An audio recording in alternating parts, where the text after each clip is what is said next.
रख रख त्या रानातून थोडं पुढं जाऊ गड्या, पाऊल थकलं नाही गड्या, पाऊल थकलं नाही. सुकलेल्या भाकरीला पाण्यासंग खाऊ गड्या, पाऊल थकलं नाही गड्या, पाऊल थकलं नाही.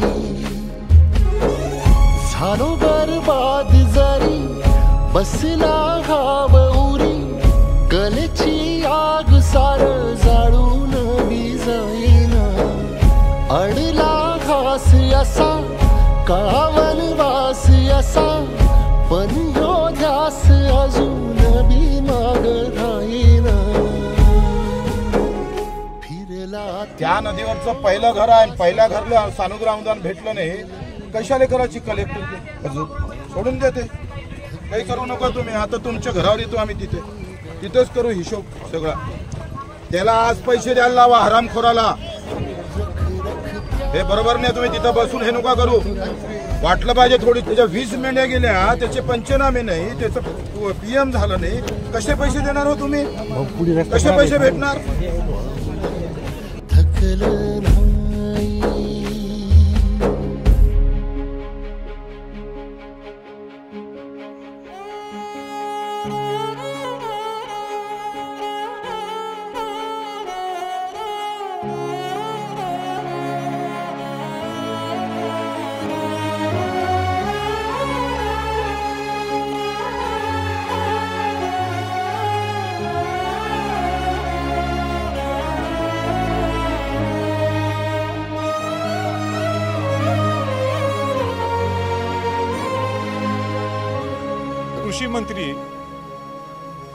कृषी मंत्री इकडे यायचे सोडून, आमदार खासदार सोडून ते आलेच नाही.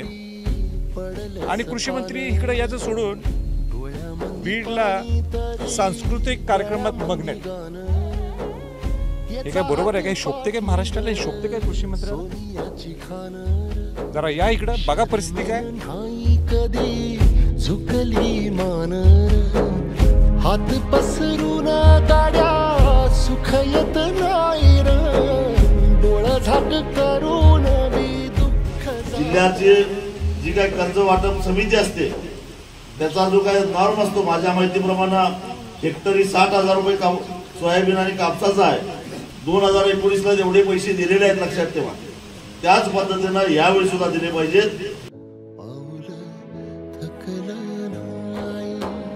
रख रख त्या रानातून थोडं पुढं जाऊ